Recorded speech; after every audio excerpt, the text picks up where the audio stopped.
Awesome. Welcome, everyone. Okay, I'm presenting, right? Okay, David, can you see my screen? Yes. Okay, cool. Awesome. Welcome, everyone, in person and online. I wanted to do this session a while ago, so I'm glad we're able to connect. So my name is George Oda. I'm one of the founders of Deep Learning Adventures, along with David Bath and Robert Craig here. We do a lot of different events, I would say. We've done things like, let's take like a Kaggle challenge together, to courses together to build something. We built back in the days this computer vision app that we actually end up using on our phones for recognizing individual people, not just person, dog, cat, like image in it, but this is, George, this is Mary, things like that. For this year, it's a new year, so I have a couple of questions for you. What is your interest and what would you like to see? So if you don't mind, as well as you joining us online, you can go to this website or just scan this QR code. This will take like 5 minutes. I'd love to get your input. Really big fan of using data and making our sessions more inclusive, better tailored to your needs, and also just knowing you a little bit better. Very, very high level questions. So let me know when you're ready for me to go to the next slide. David, are you able to see this? I can see it. Just trying to copy the code real quick.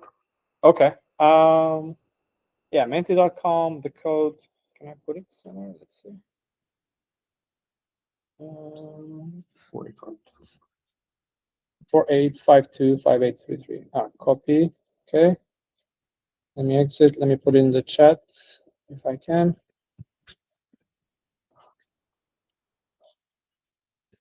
Here, I think I put a direct link in the chat. All right. Yeah, it works for me. Awesome. Thank you. So let me go to the next. All right. Are you a new member? You've been with us for a while. If you're a new member, hit new member. You're a pro. You've been here for many times. You're attending 1 or 2 events. Okay. It's a little bit of full distribution here. Yeah, and those online, feel free to chime in as well. Nice. 3, 2, 1. Okay, let's go to the next question. This is free form. A little bit about your interest. Are you interested maybe in specific technologies, applications, theory, intersection of something, learning more about, yeah. Yeah, agents, okay. Research.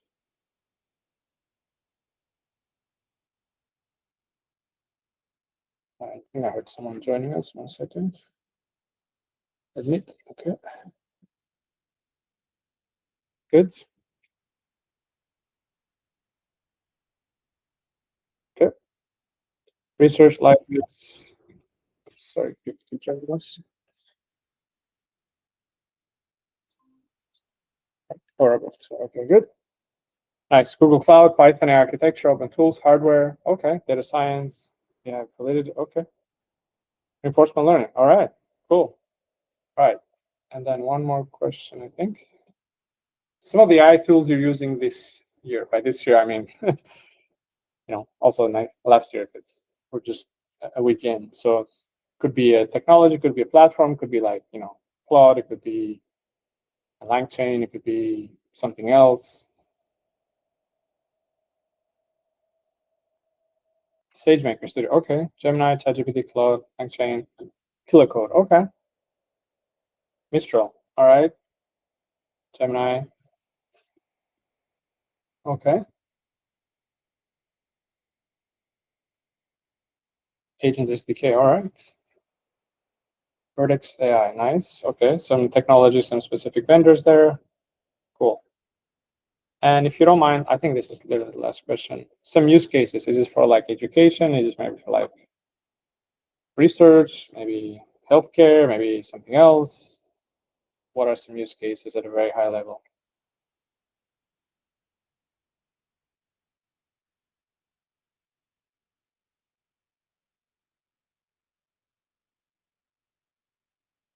Maybe prototyping. Okay, software engineering, open source research.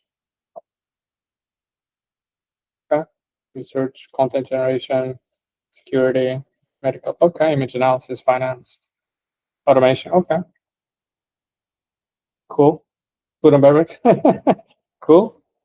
User onboarding. Okay, career, nice. Purpose, medical. All right, cool. All right, this was interesting. Yeah, I appreciate you sharing all this. I'll ask you in the end 2 more questions, but for now, let's dive into the actual session. As you see in winter here. So I wanted to start by talking a little bit about this summit, this A2A Summit. So I have a lot of tabs. I have some slides, so I'll jump, across different resources. Everything you need is in the meetup. So if you go under here, resources, everything I'm sharing is there. So don't worry, you can access anytime. But this was interesting because A2A, if you are not aware, was literally, this is the launch page. It was literally launched on April, right, 2025. So very recent. And it was just, it was released by Google, but it was in collaboration with all these vendors, right, that you see here. So a lot of like services provider, like you see here with the big names, hardware, software, everybody contributed, I would say, to the development. And the goal was, what happens in a world where you have so many agents, and now you need to collaborate? One agent needs to reach out to another agent, similar to what when we do in the human world. So you have an agent, it does a specific thing. Now you need to reach out to another agent. Well, there's a lot of questions there, right? Who is that other agent? How do I identify it? How do I find it? What are the specs? And so forth, right? So it reminds me a lot of the web design, I would say, when the web first came out, right? When we have IPs and MAC addresses and the internet came out, but we wanted to reach out to a website. We wanted to reach out to another server. How do I do that? How do I identify that? How do I find it? Where is it? And so forth, right? So a lot of similarities you're going to see with A2A, for me, come from the development of the web, of the internet. So make sure I'm good. Okay, okay. So a couple of slides here, and then I'll share some other resources. So yeah, it was founded in April by Google. It was a couple of months later in June, it was actually handed over to the Linux Foundation, which is a platform and a foundation that actually supports many other open source projects. So now it's completely owned and run by the Linux Foundation. Right, so some of the pillars. From day one, this protocol, we want to make sure we can run it on the modern web, on today's version of the internet, right? So a lot of payloads, a lot of translations, a lot of encodings you're going to see are completely based on internet, both security, encoding, decoding, and the transport layer itself. There's this concept of how do I discover an agent? There's this concept of agent card, and I'll show you an example here. Think of this as like in the DNS world. Who is this agent? How can I find it? And maybe a short description. What does this agent do? What are the capabilities? Because this agents now actually generate something, right? It can generate the text. It can generate an image. It can generate code. It can generate something else, like an object, right? In Python, let's say. There's this concept of having artifacts, which are outcomes of what the agents produce, as well as what happens to these artifacts as they're handed over between agents. And then most importantly, this was built to be decentralized, no central control. It was like the internet. There's no central place where things can be controlled or shut down or anything like that. So here's an example of when you use A2A. Let's say I have an agent that does some kind of research, right, on my topic. And then I have another agent because we want to make sure that this agent did the right job. It generated a report, let's say, in a PDF. I have another agent that's a validator. I want to make sure that this agent validates the first one. Is the research correct? Are the sources accurate? Did it actually meet the original goal? So that's the whole point of the validator. And then once it passes this interaction here, then you have a third agent that maybe presents the research in a more easier way. Let's say like the slides here, right? So it presents for a specific audience. Maybe it could be executive audience, maybe it could be a developer, maybe it could be a fun event, like whatever. The outcome is a presentation end of the day. So then these agents now, they could be running on completely different infrastructure. They could be developed in completely different languages. There's no interdependency. But we're using A2A, they can communicate, they can discover each other, and they can hand over tasks and objects to each other, right? So the researcher in this case can hand over the research to the validator as a report. The validator reads, parses the report. It does its own analysis. If it meets its standard, it passes it to the next agent. If it doesn't, it goes back and says, your research is lacking maybe references, or it's lacking more content on this topic. So as objects are passed from one agent to the other, the tasks themselves, their life cycle, it gets updated from started to in progress to completed. And then that's how they check information with each other. These agent cards are used. All of them have this agent card. And let me show you an example here. I have a GitHub. For you on that workflow. Yeah. Is there the concept of like a creator or anybody's in this process of this really decentralized? Yeah, that's a good question. If there's an orchestrator, you could have an orchestrator here just to make sure, maybe like a project manager, just to make sure that something is finally completed by a time or a deadline. Yeah, you could have a simple orchestrator as well. And in this case, I don't, but you could. Actually, this GitHub that I'm sharing, a developer advocate from Google Cloud shared this very recently. So let me share the card here just to see. So this is the agent card, right? This is a simple researcher agent. The name is it's defined somewhere else. It has a version, maybe a protocol version, where it is actually running. If you're like running it here locally, any security constraints, any capabilities, an input, right? This agent expects text as input, and it generates text as output. You could have multimodal here if needed. But very basic description here, what that looks like. And then as data is passed from one agent to the other, let's say this is a request, for example, from agent 3 requesting data from agent 2, right? So let's say everything is completed. Now the presenter agent needs to reach out to the second one, the validator, and say, hey, create a task for me to create this presentation, right? So there's once agent 2 is done, call me back here at this URL, right? So it's very asynchronous. You don't have to wait for that. These tasks sometimes can be very lengthy in time. So there's a concept here you can define. This is a long-running task, and check back periodically instead of you being, synchronously tied to it. Some I would say comparisons, or when you use the model context protocol versus A2A, that might come to your mind. So the way that it was described to me in the summit, because there were people who were both from Anthropic there and AWS working on MCP, as well as Google and the open source world. So MCP to me is more tool-based. Now we can say, well, what if a tool is an agent? Fine. But their mentality was, instead of you developing a functionality, a tool internally, you develop it once, and then you host it in an MCP server, and then your colleagues or anybody else can use it. So it's more from a tool perspective. Versus agent is you want to reach out to an agent that does something. It could call tools underneath. It could do its own research. So it's basically tool versus agents. Now that line it's very blurry sometimes, right? Because as I said, an agent uses multiple tools. The tool itself can call an agent later on, right? So there's no like black and white. But it's not that you use one or the other. You basically use MCP for any functionality that maybe somebody has developed, but there's no agent out there. There's an MCP server there. And the other way is if you have an agent that you know accomplishes the task, but there's no tool for it, you use A2A.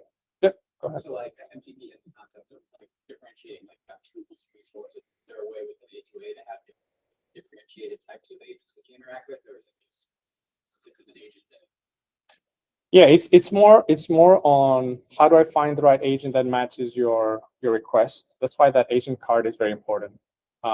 So in there, if you have, let's say, multiple agents that do similar things, if that's what you're asking, then your request will match the best agent based on your prompt. So it goes back to what exactly is your request and which agent based on this card best matches it. Sorry, George. Yep. What was the question on that one? Sorry, the question was if you have, and I'll rephrase it a little bit. Is there a differentiation between multiple agents in A2A similar to what you have in MCP? So let's say you have multiple agents that are, maybe there's some overlap a little bit between what they do. Can you distinguish, between them? Like when you have different weather agents or something? Yeah, or yeah, right. Everybody will build their own weather agent tomorrow, or traffic agent, or some kind of Bitcoin, predictor agent. So how do you make sure you use the trustworthy one? Right? So trust comes into the picture there as well. So yeah, so the whole point of this is, and this goes back to the way that the A2A was designed, was instead of building one giant service that does multiple things, called multiple functions, reaches out to external databases, you break it down into this agentic services. So this concept of microservices that was very popular in the cloud days, right? This is actually, you might hear that again now in the agentic world. Well, agents are basically microservices that you can discover, you can connect to, you can work with, and you can accomplish a task. So this capability to discover agents is very important, right? So maybe for next session I can give you an exact example of how do you do that. And then most importantly, the whole concept was to be expandable. It's not just to follow one one rule or one design, but it allows pretty much any third-party creator or vendor to come in, as long as it follows the standard, to create agents so that you can collaborate with. Right, so it's a plug and play. So yeah, I think these are the main functionalities. Let me make sure I covered all of them. So if you go to the main page, right, so whatever capabilities they have, you can use them. Existing standards, right, when you communicate over HTTPS or remote procedure call, right, you might have seen this. Uses by default strong authentication authorization, so you can interact with different agents. It has this concept of long-running tasks, right? So if something takes forever, you're not tied to it. You can periodically check back for completion. And it's not just for text, right? It's multimodal, so you can have audio, video, text, something else, right? So yeah, this discovery capability, task management, collaboration. And there's some examples here. I found some of the partners here, their feedback. I'll share this repo, and maybe I can run it next time. This is the this is a repo that I came across from again a developer advocate from Google that yeah, here's the orchestrator that you asked in the beginning. But there's a researcher agent, there's a validator agent, they call it judge here. There's one that actually builds the content. So this is for building, let's say, a small lesson or some a small, let's see what exactly here. You want to build maybe like a Coursera lesson, right, type of app. So this one helps you both do the research, what information you need, make sure you have the right information, and then you can build the content maybe in a specific presentation mode, right? So you can run this here. Maybe we can run this next time. Cool. Let me go back. So I wrote an article about this. Let me make sure I covered everything. So yeah, these are some of the main developers from Google. Yeah. Like in terms of more like reason, like some of the reasons. What ATA, like why is it like coming to be as opposed to just everybody using the MCP? Is it just like I was just reading it, I'm trying to catch up with this. It says it's complementing MCP, but it seems at the same time it seems different too. Yeah. So like, it's not just with Google Cloud stuff, right? It could be like MCP is anything. Yeah, I would say MCP from what I've seen and from how people use it is more on the capability side, more on the functionality side. So I need something very specific. Like I need a function. I have an image. I need to extract something from it. It's a very specific function. You don't want to build that yourself. Maybe somebody already built it and you trust it. There's an MCP server that has that function. You call it, you run it. So the question for those online was comparison of MCP with A2A. Now, if your ask is a little bit more broader and there's no tool for it, let's say you have an image and you want to understand, what is the intent of something in the image, maybe something more advanced. There's no tool for that, but maybe somebody built an agent that does a lot of processing on the image, understands who is in the image, what are they doing, where are they going, what is the next frame, maybe prediction. That would be like an agent that you can call. If somebody builds an MCP tool for that, great, use that. That's why I'm saying the line between the two can be very blurry. For me, I mean, the way that I understand it is single functionality, more like Python function. I call it MCP is perfect for that. If you want something completely different that it's not even within your realm, and it doesn't have to be in your language. That's the beauty of A2A. You just call it. It's developed in a completely different language. It's a separate agent. It does its task and it gives you back the result. There is, I mean, the way if you high level, they're similar functionality, right? You reach out to something external to accomplish the task. In the MCP, it's usually a tool. In the A2A, it's an agent, a little bit more advanced. So subjectively, it's like function-oriented versus service-oriented. Yeah, function-oriented versus service-oriented. Yeah. If it's something specific, you have an argument exactly MCP. If it's a service, provide service to you, right? Could even be paid service. Think about that. A2A. It's kind of like advanced form of API. An advanced API, yeah. Right. So yeah, I mean, I didn't even when people were discussing this in the panel discussion, I didn't see like one or the other as having some kind of very specific line. MCP is a little bit older. It's from Anthropic again. It was November 24, I think. So maybe it has 6 months ahead. Or do you have a good sense of like the adoption rate of A2A? That's a good question. I don't know. I know that they have these partners here. They mentioned. Yeah, let's ask Gemini, right? I don't know. A2A versus MCP. I would expect maybe MCP to be a little bit higher. Yeah, it didn't give me a. So A2A focuses on collaboration and communication between distinct agents, while MCP provides secure access for agents to tools and data. MCP is seeing broader adoption for control integrations, right? While A2A emerging for complex multi-agent workflows. So MCP have control. This A2A offers flexibility. So that's a good question. Yeah.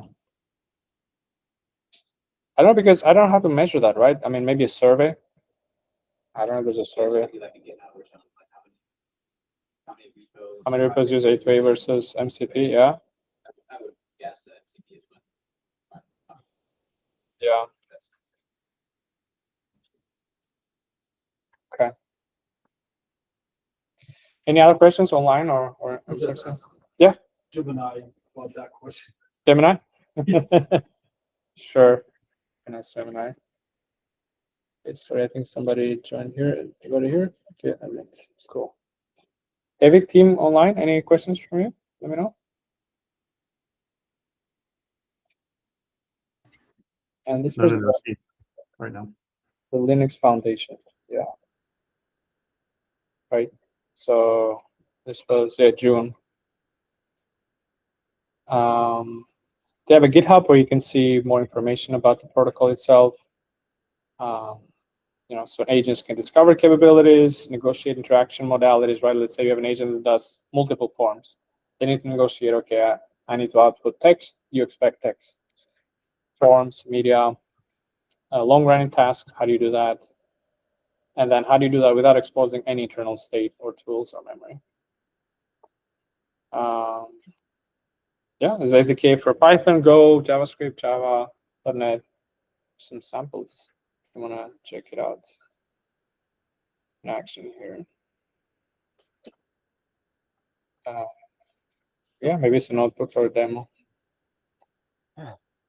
Right, so you have a front end, a host agent, remote agents that call different servers to accomplish a task. So yeah, maybe I was thinking for one of our upcoming sessions, I can check out, I can do a deep dive onto this course builder multi-agent system that uses A2A internally, and how do you run it? question on the process. Yeah. Part of MCP where you have, okay, I have to find all these tools. LLM, but you have to choose amongst those. What is the discovery process like in A2A to understand what agents are index or? Yeah, so you need to be part of, there is an index. That's why trying to find a good example. So the question is, how do you find other agents, right? How do you reach out to this other agents? So when you design it, the technicalities are in the code itself, but you have to provide what is the network that you are allowed to reach out to other agents. So maybe you could start small, right? Let's say you and your team or your company builds some internal agents, and you have, let's say, a virtual private network a component like I'm only allowing agents within my subdomain. That's a VPC maybe that only I trust. You start there, and then maybe your IT team has an agent, maybe your HR team has an agent, maybe your marketing team has an agent. It's trustworthy. And then once you want to collaborate with maybe external vendors, you enable, okay, I want to reach out to you. What is a good resource URL? Because it's HTTP based. What is the URL that I can reach out to you? I haven't seen a single DNS service yet, right? I think that's still being developed, especially as you have multiple agents being created by everybody. So I imagine there will be a functionality or search, find me an agent that does this, and it reaches out, finds the right agent. Yeah, very early on stages, so a lot of questions are still unanswered, I would say, and are being developed as we speak. Okay. So yeah, everything is here about A2A, some takeaways, and the slides. I'll upload them too. Okay. If you don't mind, let's switch gears to the next session here, which is this AI Dev here, right? So this was November again. Both of these events were November 2025. So the first conference that Deep Learning AI made was in March 2025 in San Francisco. So they made a second one in New York. A lot of fun. So they actually shared not all, but most of their sessions here. So I put them on Meetup. You can find them here. I I can maybe just check out the highlights for you if you want, as well as some of the presentations. I have my own takeaways here that I like to cover, but I think it would be beneficial for you to understand a little bit better here. Let me stop sharing so I can share the audio, David, so you can hear. Okay.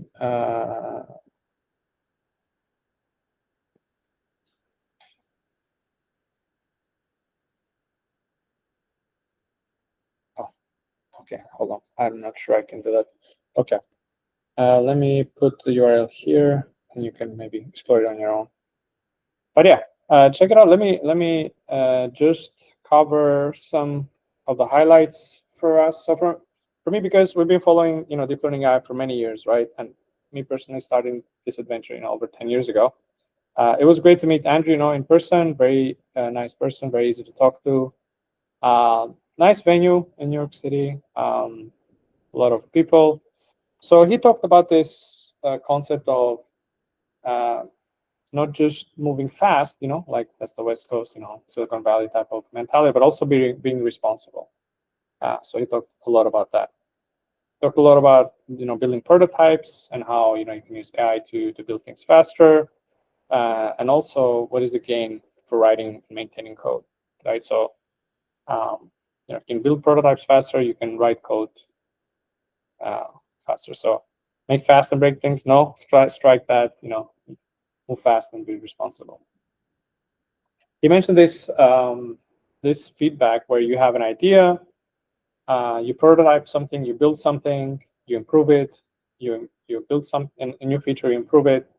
He's saying that basically the challenge is not in doing this. These tools are great. He's saying that the focus now is not on just building something, but what to build. So this product-oriented concept is important, where you need this product management type of approach, where you're saying, A, what to build, and B, for who is this more appropriate for, and how can I quickly iterate and build new features. Right. George, you may need to reshare your screen. Oh, sorry. Thank you, David. Sorry. Yeah. So let me go back. Okay, so I missed this. So yeah, this is the article that it's on our LinkedIn as well, on our web. So meetup. So it was great meeting Andrew, in person. The event was great. Building prototypes, being responsible, and then he actually mentioned this bottleneck. Well, maybe this is the case for multiple for larger companies, where they have a few product engineers. Product managers. But he's seeing a downward trend of just even one engineer and product manager. That combo is enough to build something, decent nowadays. Then a lot of vendors there. This is from Crew AI. Talk a lot about how do you go from you learn something, you build something, you prototype something, but a lot of companies want to get to deploying faster. Right, so how do you go from prototype to deployment to production faster? So that's what they covered. Mitchell had a nice presentation. So they talk a lot about visibility. They talk a lot about observability, about evaluations, which I'm a big fan of. Execution for complex workflows, governing AI assets. So they talk a lot about their landscape. What models they have. What do you need to realize production AI systems, right? So reliable visibility into performance, right? That became paramount. And then execution for complex workflows, because the more advanced they are, you need to run them reliably. And then how do you manage these assets, right? So models, prompts, data, lineage, governance basically is very important the moment you have more complex use cases. And then observability, right? So tomorrow something's not going to work as you expect. How are you tracking that? It goes back to like the web analogy. Where's the web analytics? Where's the web logs? What is the server request and reply? Right. So can you inspect the production traffic? you can use scoring, right, for evals. You can use like judges, and you can automatically score, like we had in the previous example, a validator that tells you, did I complete a task and to it at what level? Data sets, experiments. Let's say you have a product and you want to experiment, you change something, maybe the model or the prompt. Can you rerun some basic questions that you have, some basic use cases? Can you rerun them and make sure that nothing is broken and it runs as expected? You know, Talking more about the structured evals or automated scoring aspects of where we're going. A lot of interest in that area, but you don't want Yeah. to just like you tell them the judge. Yeah, there's so more. Can you share more about evals? Yeah, I'd say there are three components to it. One is there's some automated checks you can do. The second one is just pure using LLM as a judge. That has its own limitations and its own strengths. And the other one is just using human in the loop or human as evaluators for especially high visibility, highly regulated industries. So there were actually vendors that were providing observability and evaluation services here in this conference. I've used several in the past days. I've used an open source tool. Actually came out to know about it through events like this one called TrueLens. I'll share it here. It was acquired by Snowflake. Yep. And actually, their founder and a colleague of ours is they're giving a talk on AI Camp, I think, later this month. Another one that I like and I'm using lately is this topic from Comet. So this one allows you to do agent observability. You can test things. You can replay scenarios. You can do LLM evaluation as a judge or even humans in the loop. You can monitor. You can do alerts, and you can also optimize your prompts. So it's really good with that. Data traces will come that similar thing. Which one? Data traces, Yes. yeah, it's almost Right. So then when you set your metrics, right, there's some classic ones you can do, but to me, the more interesting ones are, correctness, relevance, compliance, precision, like helpfulness. These things are qualitative and it's not easy to give an exact answer. So yeah, there was a lot of discussions on that. So yeah, Crew, I had a lot of sessions, their CEO talked a lot about observability here, right? So he talked a lot about what do you need to actually run this as an operation in production, right? So he talked about the logistics of running an agent, managing them, observing them, and then you want to connect them with other tools or other agents. So you need basically multiple layers in this stack to make this work. So yeah, AI operations, you build something, you integrate it, you observe, you optimize, you manage, you scale, and you need a layer that helps you manage all these aspects of it. And he shared what Crew AI has for each aspect. Since they were in New York, they had this theme. First of all, I didn't know Andrew Yang studied in New York City, so he was saying some funny anecdotal jokes. When I was here, an intern, I used to, because he worked in New Jersey, right? Yeah, he mentioned that he worked in New Jersey in AT&T Labs, and if you see an interview of Andrew Yang and Fei-Fei Li, while Andrew was working at AT&T Labs, Fei-Fei Li was helping her family run a dry cleaning business. So it was very interesting. They were at the same place at the same time doing, very different things, but now, they're legends in AI. So they covered a little bit about finance, right, in New York City. So BlackRock actually shared, and I think the slides are there. How are they tackling RAG, but for explainability? Meaning, when you do retrieval augmented generation and you give an outcome, right? You find, let's say, the appropriate report, or you find the right reference. Can you trace it back all the way from the end all the way to the beginning? Because it's highly regulated industry and highly impactful, right? So there's a when I go to the slides, maybe I can share that with you. So responsibility came there, conversational client engagement, explainable decisions. And this is a slide from Andrew. He has said the sentiment has changed for AI over time. used to be okay before ChatGPT. Then after ChatGPT, there was a bit more worry. But now he says 46% of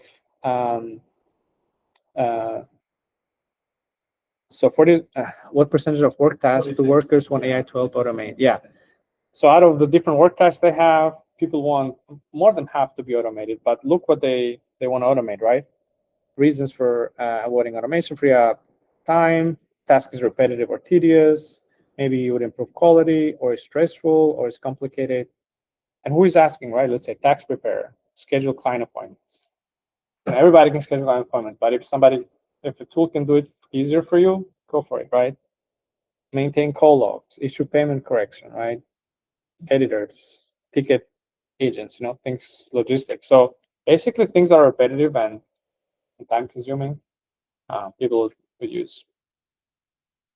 Then he shared that as time goes over time, you see here that the complexity of the task AI is accomplishing is increasing, but also the time is also increasing, right? So it went from answering questions to counting words in a passage to finding facts on the web to training classifier to, this is just traditional ML. It's comparing it to that, but it's saying that because AI is improving, coding is also improving, which is improving AI, right? It's like some kind of loop, as you've seen here. And community, I met Lawrence, right? Back in the days during the pandemic, we interviewed him actually in Deep Learning Adventures. He's now at ARM, a company that does hardware for AI. Then there was a panel discussion with Vercel and Lovable, some AI products you've seen there, and Andrew and Lawrence, and yeah, a lot of great features. So let me see if I can find the BlackRock. Here it is. Yeah, this is one of the slides from BlackRock, right? So you can take it here. This is the screenshot that I took. Some of the drivers, right? What they want to do, evolving user habits, transform workflows. The challenges, right? This is a regulated industry. Guardrails, maintaining groundness, very, very important, right? So they talk a lot about, they actually shared a little bit about their infrastructure and how they're doing this explainable RAG, as they call it. Yeah, there's a lot of sessions here. I shared them on Meetup. They're right here. So the recording and the slides. Take a look. Some of them you might have to reach out to the author. That's what I noticed, and you just tell them, hey, I think they forgot to share permissions as a viewer. So if one of these links says you need permission, just put your email there and say, hey, I'd like to have read access. Okay. I think that's what I had for this session. Any questions, comments? Let me know. This is a lot, right? So it's hard for me to pick maybe one or two. I think you said earlier that software engineer to product manager ratio is moving towards that. Yeah. So the pattern, this is from Andrew's keynote. He was saying that because it's easier to prototype something, the focus is not on how to build it. The focus is on what to build, what feature for which audience. It's more like product based.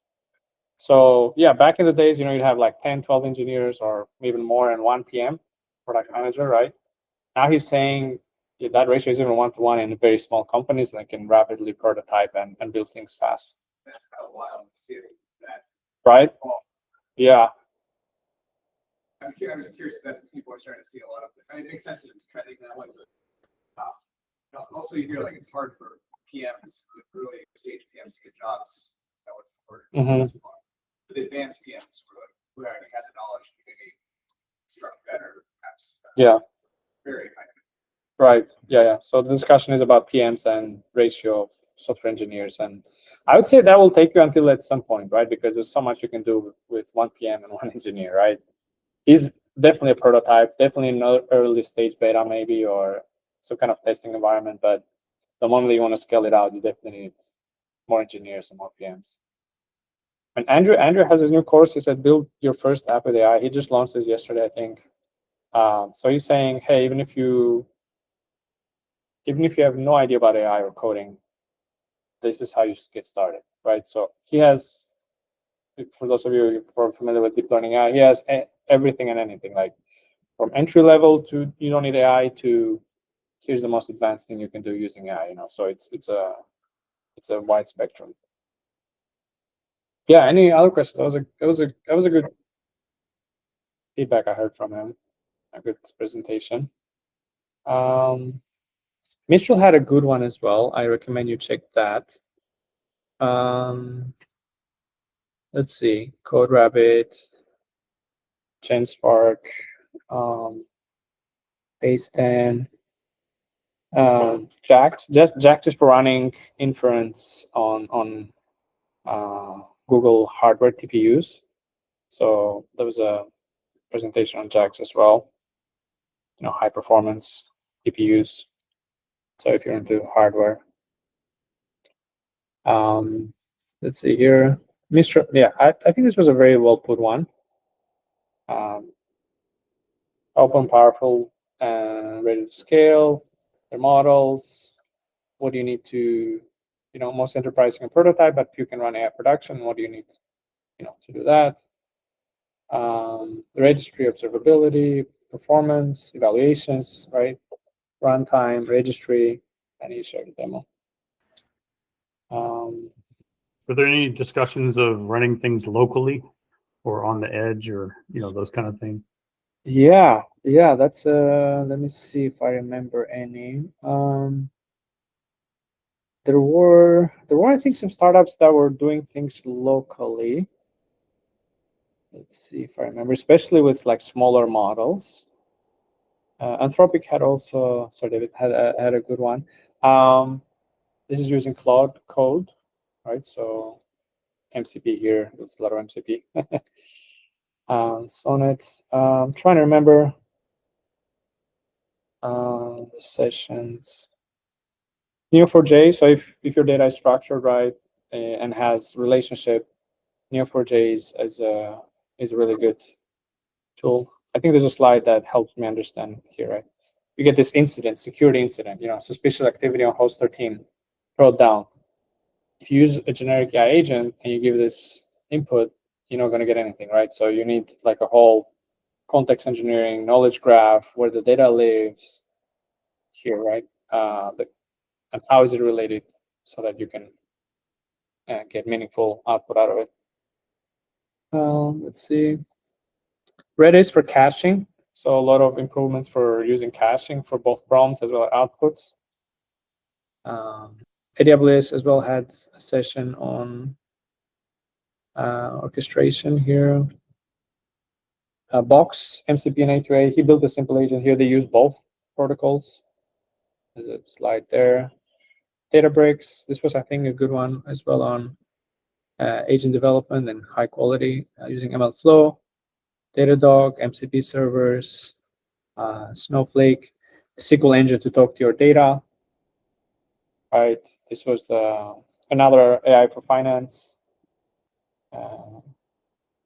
Landing AI was a good one. Landing AI is the company that Andrew chairs. See, for this one I had to ask for permission. I'm still waiting.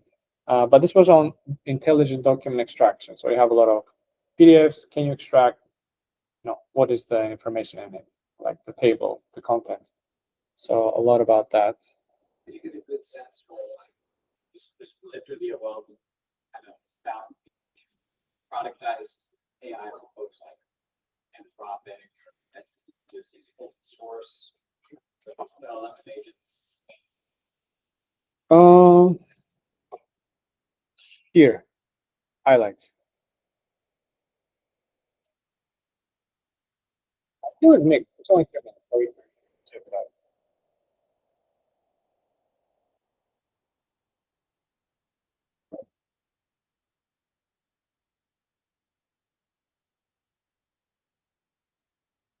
So that one then we can sort out.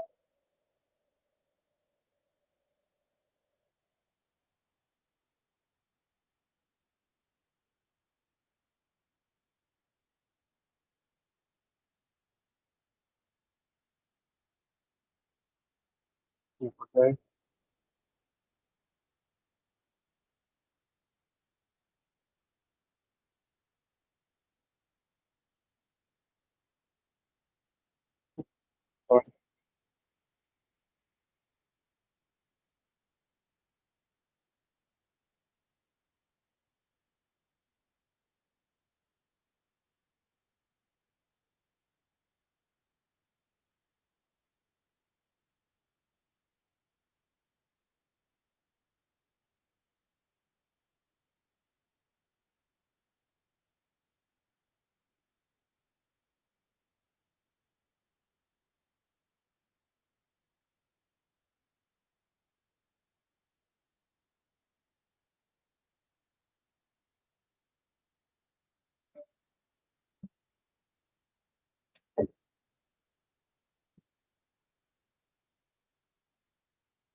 Right. So I'd say majority was like 80% known vendors, and there was like 20%. There was 2 or 3 sessions for open source models. Yep.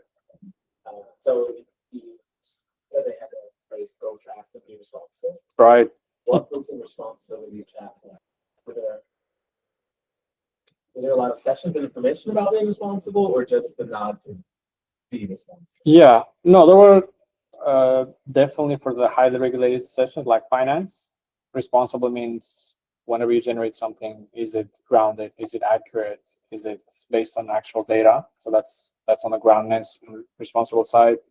The other side on observability. So to be responsible means you need data, right? You need to see what your agents are doing, how are they accomplishing the task, what other agents maybe they're calling or tools they're calling.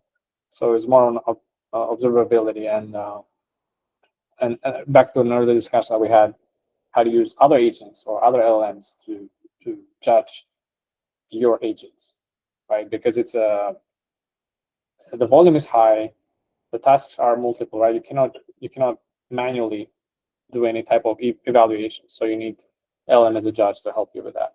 But for highly sensitive, highly impactful industries, human in the loop is important, and dedicated. The way the architect your design is important. So which one was it? This one? Yeah. Right. The way that they're talking about the challenges here, right? How do you design architecture that you can do lineage? Like you can actually say that this output, this response, you can actually find where it came from all the way through your pipeline. So that was a long answer to a simple question. Yeah. Any other questions? A lot of sessions, so take your time, explore I got them. a question. Yeah. So as like the more in the LLM models, like as they are um, like aggregating to like something that's like very similar to each other, like the features like from like Gemini to like ChatGPT, they are like getting similar, and other models, models are also doing that, like the source getting closer to Mhm. commercial. Like, how is that going to affect the agents? Is it just going to be easier to use any LLMs to use agents? What are your thoughts on that? You're saying there's some kind of like uniformity happening, like so it doesn't matter what model you choose. yeah, And like that's what's simply going. yeah, especially for the larger ones, because the focus now is more on like performance. Yeah, I haven't come across a use case where this model, is no, and this model is yes. It's more on the architecture side, and of course cost, right? Because a few billion parameter model versus half a trillion parameter model, how are you going to run it? Especially if you run it on your own infrastructure. But if you call it as an API, you're just paying for the tokens. Yeah, I'd say there's a little bit of standardization. There's this website, right? Artificial intelligence analysis, where it helps you at least understand where these models reside and where, right? Because it's becoming like the phone war back in the days, like a new phone comes with a better camera. Which phone is better, let's say. So it's becoming like that, like GPT 5.2 versus Gemini 3 point something now. Okay, well, you need some metrics, right? And those metrics, I don't know if you look at them, they're benchmarks. Here are the benchmarks. But many claim that these large providers have figured out a way how to score really well on them. So I wouldn't. From average user, people don't care about like the benchmarks. Yeah. Then they care about their own. How does it perform in their own tasks, right? Exactly. Right. So yeah, agentic coding, tool use, long context reasoning. And remember, even within the same provider, the same company, there are multiple versions of models. Right. Yeah. Yeah. Even if you look at, and they're very task specific. Look at this. Right. There you go. And all of providers here, and a lot of open source as well. Right. So all the open source are here. All right. That's what we had. Any questions from people online? Just want to close here with, if you don't mind going back to Menti, I'd love to here, right? If you don't mind going back here. Just 2 more slides and then we'll wrap up. Yeah.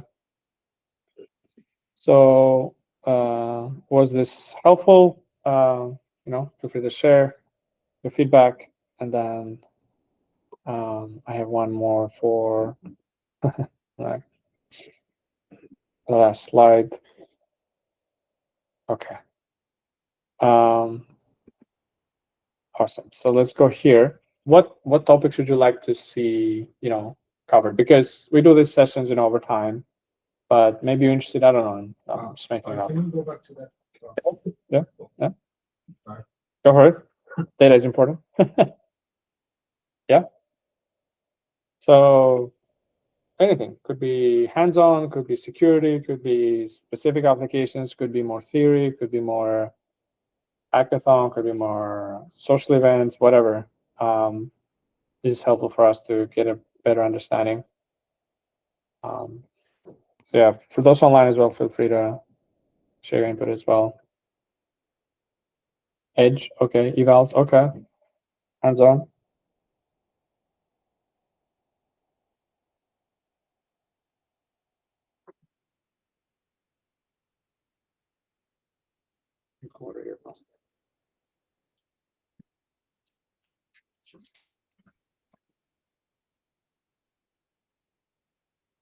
Any other comments? Yeah, don't be shy. Quizzes, oh, okay. Theory. AI workflows. Quizzes, reinforcement learning, RL, okay. Local model, all right. Robot based, ooh, it's a big topic, okay. Responsible ethical AI, nice. Okay, appreciate it. This is good, useful session. Okay, Let me just close with, thank you for sharing this. By the way, anonymous. I have no idea who said what. Okay, so you can share whatever you want, and this is private. It's not. I was thinking of covering this. We've covered Kaggle courses in the past. Kaggle has two, and I call them intensive course, 5-day intensive. I tried keeping up with just the sessions, and it was hard because there was so much information. But they have this introduction to agents, interoperability with MCP, context engineering, session and memory, evals, tracing, logging observability, and then prototype to production and multi-agent architecture. So it's completely on Kaggle. They actually had a hackathon as well in the end. So I was thinking, oh, maybe we can cover this into multiple sessions. There's a lot of content here once you log in. And then the other one is hands-on. This is pure hands-on. I had the chance to check out this Google event in person, and they have a very nice tutorial on how to use their full code solution platform. It's called Agent Development Kit, ADK. This is their, it's actually open source. This is how they build multi-agents using this platform. But here they have a simple of deploying an MCP server, how to run it. So they have this series. So that was the first one. Then how you deploy it. In this case, it's just Cloud Run because it was from Google. The third one was with GPU, if you have GPUs. Third one. Remember the third one? Okay. Let's do the fourth one was how to fine-tune an LLM. Maybe a specific use case you want to look. And then from zero to assistant. Okay, how do you start with this? And let's see. What's the last one? Oh, I think 5 was, yeah. And I think they have also their slides somewhere here. Yep, these are the slides. So anything from how do you start with Gemini? They also cover Gemini CLI, and they cover this application of MCP server and what is a tool, what is an agent, how do I orchestrate them, how do I connect them. It's a very, very easy to follow, I'd say, tutorial. Maybe we can cover that if you're interested in. And then there's a lot of courses here. And then I know Robert and David wanted to chime in because also they have a lot of interesting ideas. So let me know, Robert and David, if you're here.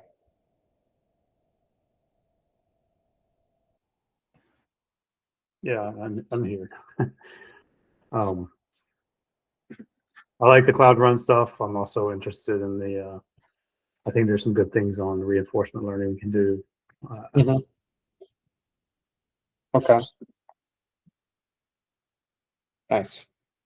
Anybody else for you online? Let us know what you think, what topics you'd like to see covered.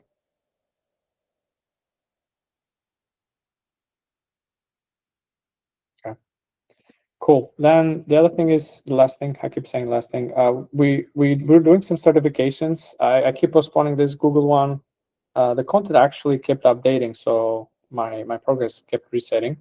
But I'm hoping I'll finally be faster than the way they update the content and just take it. So if you're into certifications, you can check this one. I'm also taking some from Microsoft. I use them at work, so it's good to keep up, with certifications. But that's what I had. And then let's go to Luma DC, right? Jeff, you chime in maybe about some upcoming events with.